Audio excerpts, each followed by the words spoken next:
Hello everybody and welcome to the video. आज हम लेने वाले हैं 11th स्टैंडर्ड का organization of commerce and management OCM का चैप्टर 4 चल रहा है हमारा।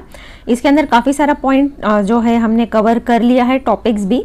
तो अगर आपको कंटिन्यूस वीडियो देखना है तो प्लीज़ डिस्क्रिप्शन में लिंक्स देख लीजिए, और दूसरे सब्जेक्ट्स के भी आपको एक्सप्लेनेशन के और टेक्स्ट बुक के पीछे जो एक्सरसाइज होती है उसके आंसर्स भी आपको सब कुछ डिस्क्रिप्शन में मिल जाएगा, तो वहाँ से आप चेक कर लेना। नए हैं तो प्लीज़ सब्सक्राइब कर दे चैनल, ताकि आने वाले वीडियोज़ के नोटिफिकेशन मिलते रहे आपको। तो चलिए फटाफट स्टार्ट करते हैं।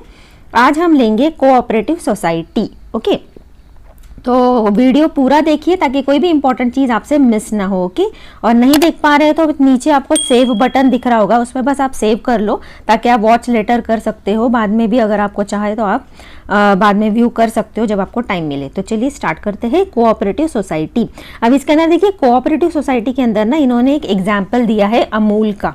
ओके, बीच में काफ़ी चलन भी आ रहा था, अगर आपको याद हो तो अमूल की काफ़ी तारीफ हो रही थी वगैरह वगैरह। तो ये एक्चुअली अमूल है क्या, तो उसके बारे में चलो रीड आउट कर लेते हैं। Amul the taste of India, है ना, ऐसा ऐड आता है ना टीवी के ऊपर। तो it all started 65 years ago when poor farmers who worked hard day in and day out were exploited by the local traders giving small incentives। ये जो एक्चुअली है ना कोऑपरेटिव सोसाइटी, यहाँ पर एक्चुअली ना मोस्टली जो गरीब तबका का जो लोग होता है ना, मोस्टली ये उनके राइट्स को प्रिजर्व करने के लिए और उन्हें थोड़ा सा ऊपर उनका थोड़ा सा स्टैंडर्ड ऑफ लिविंग बढ़ाने के लिए, ताकि उनको कोई एक्सप्लॉइट भी ना कर सके, ये मोस्टली उसके लिए ये कोऑपरेटिव सोसाइटी एक्चुअली इन्वेंट हुआ था। ओके, तो 65 साल पहले क्या हो गया था, जो गरीब फार्मर्स लोग थे तो उनको ना वो बहुत मेहनत करते थे, लेकिन ये जो बीच के जो इंटरमीडियरीज जो होते हैं ना, मिडल मैन वगैरह ट्रेडर्स, वो उनको बहुत नुकसान पहुंचाते थे। उनको हो सकता है उनकी मेहनत का उनको सही पैसा नहीं देते थे, और जिसकी वजह से उनको बहुत लॉस होता था। ये एक्चुअली बहुत बेहतरीन और अच्छा एग्जाम्पल है। इनफैक्ट ये आपको जब आप मास्टर्स करोगे ना तब भी आपको ये बहुत काम आएगा, तो इसे आप कभी भी भूलना नहीं। ओके, ये अमूल का एग्जाम्पल बहुत ही बेस्ट है कॉमर्स के लिए। ओके, आगे देख लेते हैं। Angered by unfair and manipulative practices followed by local traders, the farmer under the leadership of Tribhuvandas Patel approached Sardar Vallabh Bhai Patel to resolve their grievances। तो ये सब तो आप समझ गए होंगे कि उन लोगों ने जो फार्मर्स को पता चला कि हमारे साथ बहुत कुछ गलत हो रहा है, तो उन लोगों ने ये जो बंदा है त्रिभुवनदास पटेल और सरदार वल्लभ भाई पटेल, ये दोनों कौन है, एक्चुअली फ्रीडम फाइटर्स हैं, इन लोगों को कॉन्टैक्ट किया और अपनी प्रॉब्लम्स उन लोगों ने बताई। फिर उसके बाद में क्या हुआ, emphasizing with the farmer, Sardar Vallabh Bhai Patel advised them to be self-sustaining entrepreneurs and work for themselves। तो ये जो मिस्टर वल्लभ भाई पटेल थे, सरदार वल्लभ भाई पटेल, इन लोगों ने फार्मर्स को एक सलाह दी कि क्यों ना आप अपना खुद का ही एंटरप्राइजेस बना लो, क्यों किसी को आपको किसी को सर्व करना है, उसके अंडर ही रहना है, खुद का खुद का बिजनेस जैसा स्टार्ट कर सकते हैं। तो उसको इनडायरेक्टली बिजनेस स्टार्ट करना खुद को, उसको क्या बोलते हैं, एंटरप्रेन्योर बन जाओ खुद, है ना। The farmer took this advice seriously and form their own cooperative societies. तो उन लोगों ने क्या किया, उन्होंने खुद का एक कोऑपरेटिव सोसाइटी फॉर्म कर लिया। उसके बाद में the Amul cooperative was created by doctor Verghese Kurien. Okay, ये आपको कभी भी आगे चल के जनरल नॉलेज के तौर पे भी आ सकता है। तो अमूल कोऑपरेटिव ऐसा करके उन्होंने एक बनाया। उसको किसने बनाया, एक्चुअली इजाद किसने किया, डॉक्टर वर्गीस कुरेन। ओके, ये याद रखना। Who is also known as the father of the white revolution in India. इसका एक्चुअली गूगल पे अगर कुछ दिन पहले ना इसका डे भी सेलिब्रेट किया गया था, आपको पता नहीं आपने नोटिस किया या नहीं किया, व्हाइट रेवोल्यूशन डे भी मनाया गया था। Amul placed India at the top of milk producing Nations. अभी एक्चुअली उसके बाद में देखिए, ये आइडिया ने इतना अच्छा ग्रो किया कि आज अगर हम देखें तो अमूल जो है ना, ये अमूल जो है पूरे दुनिया में एक्चुअली टॉप की पोजीशन हासिल कर लिया है मिल्क प्रोड्यूसिंग नेशंस के अंदर। ओके, आगे देख लेते हैं। Amul was founded in 1946 in Anand, Gujarat with a mission to stop the exploitation of the farmers by middlemen। अभी ये कब फॉर्म हुआ था, 1946 में फॉर्म हुआ था। आनंद, इन आनंद जगह का नाम होगा गुजरात के अंदर। ओके क्यों? ताकि मेन मोटो क्या था उसका, एक्सप्लॉयटेशन ऑफ जो फार्मर्स होता था बाय मिडल मैन। ओके मतलब ये जो हमने पिछली बार पढ़ा था ना, होलसेलर, रिटेलर, ये जो मिडल मैन ही हो जाते हैं इनडायरेक्टली, तो वो टाइप के लोग, या फिर वो और आगे लेके और सेल करते रहेंगे, उन लोगों को भी, मतलब उन लोगों ने काफ़ी एक्सप्लॉइट करके रखा था। It was Sardar Vallabh Bhai Patel, Tribhuvan Das Patel and doctor Verghese Kurien who took certain measures to stop the exploitation of the farmers. ये जो 3 इंपॉर्टेंट लोग हैं ना, इन लोगों ने काफ़ी इसे ऊपर लाने के लिए, फार्मर्स को ऊपर लाने के लिए काफ़ी मेहनत की। Today the brand has enabled farmers to be entrepreneurs and earn their own living. And today अभी ये देखिए, it's process is transparent which ensures that there is no exploitation. मतलब ये पूरा जो भी होता है खुलेआम, जो भी उनकी चीज़ें हैं ओपन है, कुछ भी छुपी हुई चीज़ नहीं है, तो इसीलिए इनडायरेक्टली जो फार्मर्स है ना, इनका किसी भी तरह से एक्सप्लॉयटेशन नहीं होता है, यही बताया है। और ये आप काफ़ी अच्छा खासा ब्रांड बन चुका है अमूल। आगे देखते हैं, the Amul brands has prove that it is not just a product but a cooperative movement that represents the economic freedom of farmers. ये जो अमूल है ये आज यहाँ तक इतनी अच्छी पोजीशन पे आ गया है कि ये एक रिजल्ट है कोऑपरेटिव मूवमेंट का, कि अगर हम चाहे तो अपने एक स्टेप लेने की वजह से जो फार्मर्स है उनका कितना अच्छा हो गया है। और ये कहीं ना कहीं हमारे देश को एक इकोनॉमिकली भी हमको बहुत अच्छी तरह से सपोर्ट करता है। हमारे इंडिया का एक नाम भी बन गया है अमूल की वजह से, और ये कहीं ना कहीं हमारे इंडिया के डेवलपमेंट में जीडीपी बढ़ाने के लिए भी काफ़ी कहीं ना कहीं सहायता करता है।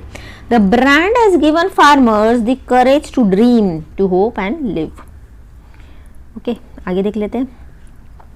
Amul in all its sense has proved that it is amulya, that is priceless for our nation and that we must preserve it, है ना। अमूल्य आता है ना एडवर्टीजमेंट में।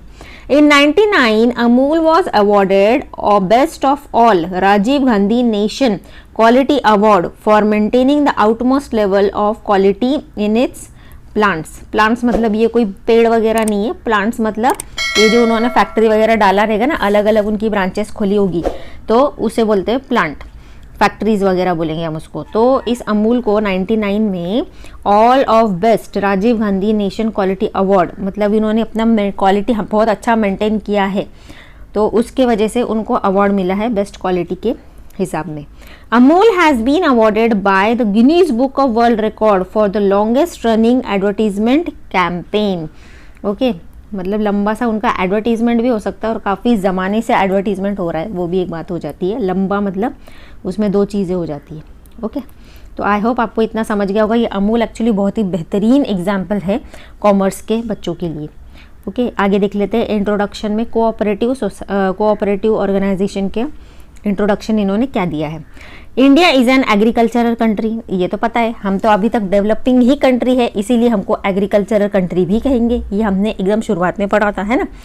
तो and has led the foundation of world's biggest cooperative movement. अभी देखिए अमूल जो है ना, तो अमूल एक बहुत बड़ा पूरे देश में नाम हो गया है, तो इनडायरेक्टली अमूल का नाम हुआ है, इसका मतलब क्या हुआ कि हमारे इंडिया का भी नाम हो गया है पूरे वर्ल्ड में।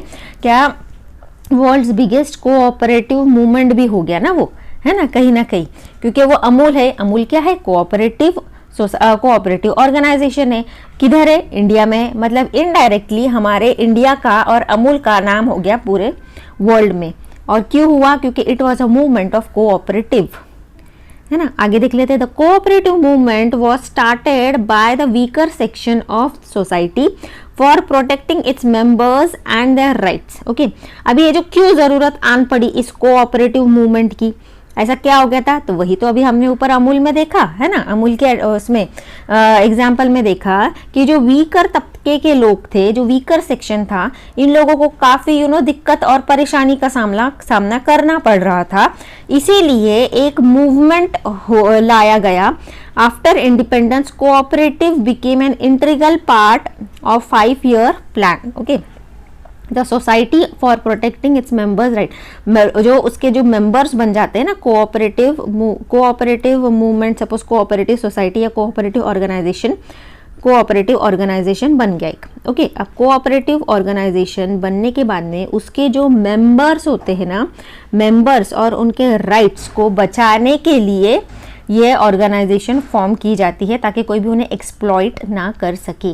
ओके, अब उसका इतना असर पड़ा कि after independence cooperative became an integral part of fire plan. Okay, मतलब इंडिपेंडेंस के बाद में जब फायर प्लान हमारा डिसाइड हुआ रहेगा, उसके बारे में कुछ डिस्कशन हुआ रहेगा या प्लान्स किए गए होंगे, फायर प्लान के बनाते हैं ना जब सरकार नहीं बनती है, तो उस वक्त जब आफ्टर इंडिपेंडेंस जो सरकार बनी रहेगी तो फायर प्लानिंग जब कर रहे होंगे वो, तो उस वक्त एक कोऑपरेटिव ऑर्गेनाइजेशंस का उन्होंने सेंटर में उस टॉपिक को रख के उसके बारे में ज़्यादा बातचीत और प्लानिंग और सोच विचार किया था। Okay, the cooperative plays very important role in India because it is an organization for the poor. अभी ये जो है ना कोऑपरेटिव जो है ना वो इंडिया के अंदर बहुत ही ज्यादा इंपॉर्टेंट रोल प्ले करता है। क्यों प्ले करता है? Because it is an organization for the poor, illiterate and unskilled people. अभी ये चीज यहाँ पर क्यों ज्यादा फोकस की जा रही है या क्यों ज्यादा असरदार है, बाहर की कंट्री में क्यों नहीं है? वो इसलिए क्योंकि हमारा जो इंडिया है ना, इसके अंदर मैक्सिमम पॉपुलेशन है as compare to other countries. Okay, पहला तो क्या है, पहला जो है हमने एकदम शुरू के लेसन में पढ़ा था कि जो इंडिया है हमारा, it is a developing country. Okay, developing country है हमारा India, I am sorry, okay, developing country है। अब डेवलपिंग कंट्री जो होते हैं ना, तो उसके अंदर डेवलपिंग का मतलब ही ये होता है कि यहाँ पर ज़्यादा पॉपुलेशन आपको मिलेगा। ओके, एक मिनट में इसको ज़रा क्लियर आउट कर देती हूँ, ये क्यों है बताया पॉइंट है, इसके अंदर काफ़ी डिटेल है एक्चुअली। देखिए, पहला तो हमारा इंडिया है। ओके, हम साइड में चले जाते हैं। देखो, पहला तो हमारा इंडिया है। ओके, इंडिया जो है it is a developing country. Okay, developing country. अभी डेवलपिंग कंट्री का हमने हमारे फर्स्ट चैप्टर में क्या पढ़ा था कि डेवलपिंग कंट्री का जो पॉइंट्स होते हैं वो क्या होते हैं। पहला तो ये कि यहाँ पर आपको क्या डिस्क्राइब करता है डेवलपिंग कंट्री को, कि यहाँ पर पॉपुलेशन ज़्यादा होगा, यहाँ पर फार्मिंग ज़्यादा होगी, है ना, पॉपुलेशन ज़्यादा होगा, फार्मिंग ज़्यादा होती है, और यहाँ पर स्टैंडर्ड ऑफ लिविंग थोड़ा मीडियम ही होता है। ओके, तो यहाँ पर बात क्या आ गई कि जो डेवलपिंग कंट्री है, पॉपुलेशन ज़्यादा होगा तो ऑब्वियसली उसे इलिटरेट लोग भी आपको ज़्यादा मिलेंगे यहाँ पर, गरीब लोग भी यहाँ पर ज़्यादा मिलेंगे। अगर गरीब लोग नहीं होंगे, इलिटरेट लोग आपको यहाँ नहीं मिलेंगे, तो ये डेवलपिंग कंट्री कहलाएगा ही नहीं। It will be called as developing country, it will be called as developed country. जहाँ पर गरीब लोग मिलते हैं, इलिटरेट लोग मिलते हैं, फार्मिंग ज़्यादा की जाती है, उस कंट्री को कहा जाता है developing country and not developed country. Okay, तो आगे यहाँ पर हम देख लेते हैं। ओके, तो cooperative,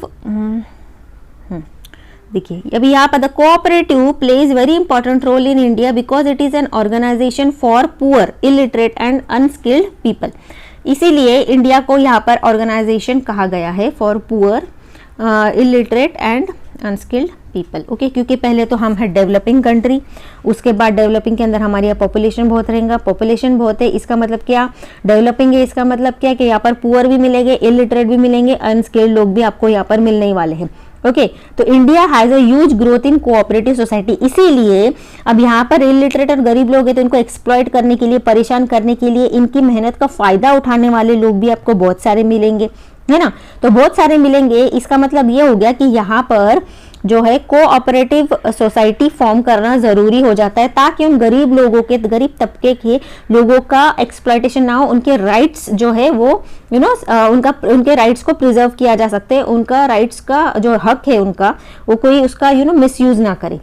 the mainly in farming sector since 1947, वही जो मैंने आपको अभी पहले समझा है लिखकर कि फार्मिंग के जो फार्मिंग है हमारा मेन मोटो क्या है, फार्मिंग, है ना। तो उसी के वजह से ओके ये सब कुछ हम डेवलपिंग कंट्री है सिंस 1947 ये कोऑपरेटिव सोसाइटी ने फॉर्मेशन किया ताकि हमारे जो गरीब और पुअर लोग हैं उनका एक्सप्लॉइटेशन ना हो, किधर, इंडिया के अंदर। आई होप आपको इतना समझ गया हो। The country has network of cooperative at the local regional, state and national levels. अभी यहाँ पर क्या किया है गवर्नमेंट ने, इसको हर जगह से ना नेटवर्क बना दिया ताकि हर जगह के लोगों का राइट्स प्रिजर्व रहे। तो कहाँ पर कौन से लेवल पर उन्होंने किया, लोकल हो गया, रीजनल हो गया, स्टेट हो गया एंड नेशनल लेवल हो गया। ओके, अगर आपको समझ में आ रहा है, कैसा लग रहा है वीडियो, तो प्लीज़ कमेंट कर दो नीचे। आगे देख लेते हैं मीनिंग। ओके, अभी मीनिंग में क्या दिया है, a cooperative organisation is a voluntary association of individuals formed in order to achieve certain economic objectives. Okay, अभी ये कोऑपरेटिव जो होता है, it is a voluntary association, मतलब वॉलेंटरी का मतलब क्या होता है कि अपनी मर्जी से लोग होकर आए हैं। क्यों, सोशल, यहाँ पर ज़्यादातर आपको सोशल वर्कर काइंड ऑफ लोग भी मिल सकते हैं। ओके, तो दो cooperative organisation is a voluntary association, मतलब अपनी मर्जी से इसे बनाया जाता है। कुछ लोग आते हैं social worker kind of individual formed in order to achieve. क्यों आते हैं, उन्हें क्या अचीव करना है, सर्टन इकोनॉमिक ऑब्जेक्टिव। इकोनॉमिक का मतलब क्या होता है, यहाँ पर कॉमर्स में आपको ये वर्ड बहुत मिलेगा। इकोनॉमिक का कहीं ना कहीं कनेक्शन होता है फाइनेंस से। ओके, फाइनेंशियल बेनिफिट्स वगैरह। ओके, तो वहाँ पर फाइनेंशियली हो गया, या फिर किसी के राइट्स जो होते हैं उसे एक्सप्लॉइट किया जाता है। पर मोस्टली ये जो इकोनॉमिक वर्ड होता है ना, ये फाइनेंस से ही रिलेटेड होता है कि किसी को फाइनेंशियली आप एक्सप्लॉइट कर रहे हो, या उससे उसके उसको नुकसान पहुँचा के किसी और बंदा खुद का फ़ायदा कर रहा है, ऐसी चीज़ों को ज़्यादातर हम इकोनॉमिक ऑब्जेक्टिव बोलेंगे। The nature of cooperative organisation is service oriented. Okay, यहाँ पर क्या है, सर्विस देनी है। Each for all and all for each is the principle of cooperative society. Okay, ये आपको ऑब्जेक्टिव्स में पूछ सकते हैं कि कोऑपरेटिव सोसाइटी के क्या ऑब्जेक्टिव्स होते हैं, क्या प्रिंसिपल होता है। तो वहाँ पर आप क्या लिखोगे, each for all and all for each. आगे देख लेते हैं डेफिनेशन क्या दिया है इन्होंने। Okay, definition according to the International Labour Organisation. अभी यहाँ पर इन्होंने कुछ डेफिनेशंस दी है। अगर आप अपने आंसर में देखिए लिखने के फॉर्मेट में अगर कोऑपरेटिव ऑर्गेनाइजेशन के ऊपर कुछ पूछा है तो पहले आप थोड़ा सा इंट्रोडक्शन लिख दो, फिर डेफिनेशन लिख दो, फिर उसके बाद में भले जो भी पूछा हो, लेकिन इंट्रोडक्शन और डेफिनेशन जितना हो सके आप लिखो। डेफिनेशन नहीं आता तो इंट्रोडक्शन तो लिखो। ओके, लेकिन याद कर लेंगे डेफिनेशन तो बहुत अच्छा होगा। एक प्रॉपर पैटर्न जैसा बन जाता है। उसके बाद में आपको अगर फीचर्स पूछे तो फीचर्स लिखो, मेरिट्स पूछे मेरिट्स लिखो, डीमेरिट्स पूछे डीमेरिट्स लिखो, और लास्ट में एक छोटा सा कंक्लूजन लिख दो। तो ये काफ़ी इफेक्टिव लगता है आपका आंसर। ओके, पूरा एक पैकेज बन जाता है। और अगर कुछ डायग्राम्स वगैरह, चार्ट वगैरह आप डाल सको तो वो भी काफ़ी बेहतरीन लगेगा। ट्री डायग्राम एंड ऑल कुछ अपना ही कुछ फॉर्म करके। आगे देखते हैं according to International Labour Organisation क्या कहते हैं। मैं बस रीड आउट करती हूँ, एक्सप्लेनेशन तो ऊपर पूरा दे दिया मैंने। ओके, तो ये क्या कहता है, cooperative organisation is an association of persons usually of limited means who are voluntarily joined together to achieve common economic end through the formation of a dramatically controlled organization। वही कि कुछ लोग मिलके आते हैं ताकि जो गरीब लोग हैं उनके राइट्स प्रिजर्व कर सके, making equitable distribution to the capital required and accepting a fair share of risk and benefits of the undertaking। Okay, आगे देख लेते हैं। आगे दिया है according to Indian Cooperative society Act 1912। Okay, इन्होंने क्या कहा है, cooperative society is a society which has its objectives for the promotion of economic interest of its members in accordance with cooperative principles. Okay, features देख लेते हैं। Features इन्होंने कितने दिए हैं। ओके, 9 पॉइंट से देखते हैं, कवर कर सकते हैं कि हम आधे भी कर पाए तो ठीक है।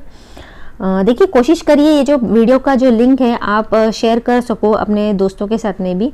ओके, मोस्टली अगर ये वीडियो लाइव होता है तो मैं भी आपके साथ चैट करूँगी, तो कोशिश करिए, कमेंट ज़रूर करिए। कुछ नहीं समझ में आ रहा है तो कमेंट करिए, मैं आपको एक्सप्लेन कर दूँगी। ओके, और अपने दोस्तों के साथ में भी इसके लिंक्स वगैरह शेयर करिए। शेयर का ऑप्शन आपको नीचे मिल जाएगा। आगे देखते हैं voluntary association and open membership. Okay, any person can become the member of cooperative society. There is no discrimination on the basis of caste, religion, gender etcetera for membership. अब देखिए यहाँ पर ना किसी भी तरह का जात वात का भेदभाव नहीं किया जाता है। ओके, रिलीजन वगैरह का कुछ लेना देना नहीं है। कोई भी वॉलेंटरी का मतलब क्या होता है, अपनी मर्जी से आगे आना और सामने वाले को हेल्प करना। आपके स्कूल कॉलेजेस में भी समझो कोई भी फंक्शन ड्रामा वगैरह होता होगा तो टीचर बोलती होगी ना क्या वॉलेंटरीली जो आना, वॉलेंटियर्स होते हैं या फिर वॉलेंटरीली कोई अगर हम हेल्प करना चाहता है तो आगे आ सकता है। कोई भी फंक्शन वगैरह ऑर्गेनाइज किया जाता है तो आप क्या करते हैं, 2-4 बच्चे होकर अपना हाथ रेस करते हो कि मैडम हम हेल्प करेंगे, है ना। तो उसको क्या बोलते हैं, वॉलेंटरीली, मतलब अपनी मर्जी से खुशी से आ रहे सामने वाले की मदद करने के लिए। यहाँ पर वॉलेंटरी का मतलब वो होता है। तो यहाँ पर खुद कुछ समाज में कुछ लोग ऐसे होते हैं जिनको जो सोशल वर्क वगैरह करते हैं। तो इस टाइप के लोग मोस्टली यहाँ पर जात वगैरह, कास्ट, रिलीजन, जेंडर भी नहीं देखा जाता है, अपने हिसाब से आते हैं ताकि लोगों की मदद हो सके। ओके, आगे देखते हैं। Democratic principle, the management of cooperative society is based on democracy.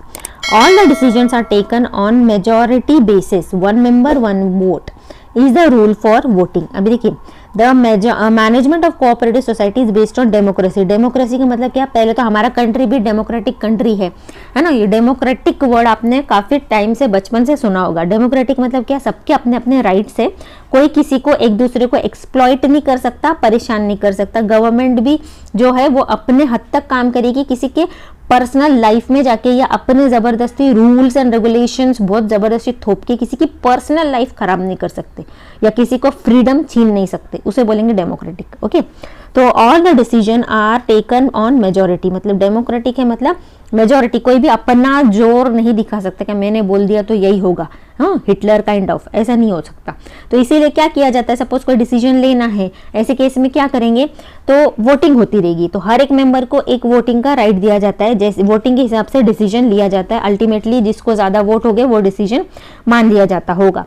According to the rules and regulation of cooperative society act, meeting are arranged by society.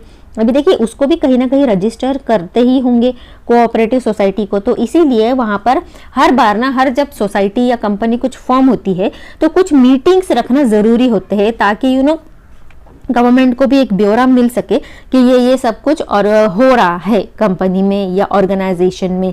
तो मीटिंग्स ली जाती है, एनुअल मीटिंग होती है, जनरल मीटिंग्स होती है, ताकि उसके अंदर जो जो एजेंडा होता है, डिस्कशंस होते हैं, वोटिंग्स होती है, अल्टीमेटली उनकी रिपोर्ट्स बनाई जाती है और कुछ कुछ रिपोर्ट्स तो गवर्नमेंट को सबमिट भी करना पड़ती है। ओके, तो मीटिंग्स जो है ना वो भी अरेंज करना पड़ती है। ये देख लिया हमने। अगला देखते हैं मैनेजमेंट में क्या दिया। The management of cooperative society, the management of cooperative society is in the hands of managing committee of the members. अभी देखिए, जब कोऑपरेटिव सोसाइटी जब हमने यहाँ पर रजिस्टर किया तो उसके बाद में कुछ कमेटी वगैरह मेंबरशिप भी तो बनानी होती होंगी ना, तो उसके बाद में एक मैनेजिंग कमेटी भी रहती होंगी। तो मैनेजमेंट जो है, management of cooperative society is in the hands of कौन, मैनेजिंग कमेटी जो होता होगा वही ऑर्गेनाइज करता है या संभालता है उसका day to day working, okay, of cooperative society. They are elected representative of shareholders. अभी इनको मैनेजिंग कमेटी के मेंबर्स कैसे हम डिसाइड करते हैं, तो उसके लिए एक इलेक्शन रखा जाता है और इलेक्शन के हिसाब से जो भी they are elected representative of shareholders voting करते रहेंगे और बाद में जो अल्टीमेटली जो मेंबर्स जीत कर आते रहेंगे they would be become the member of managing committee.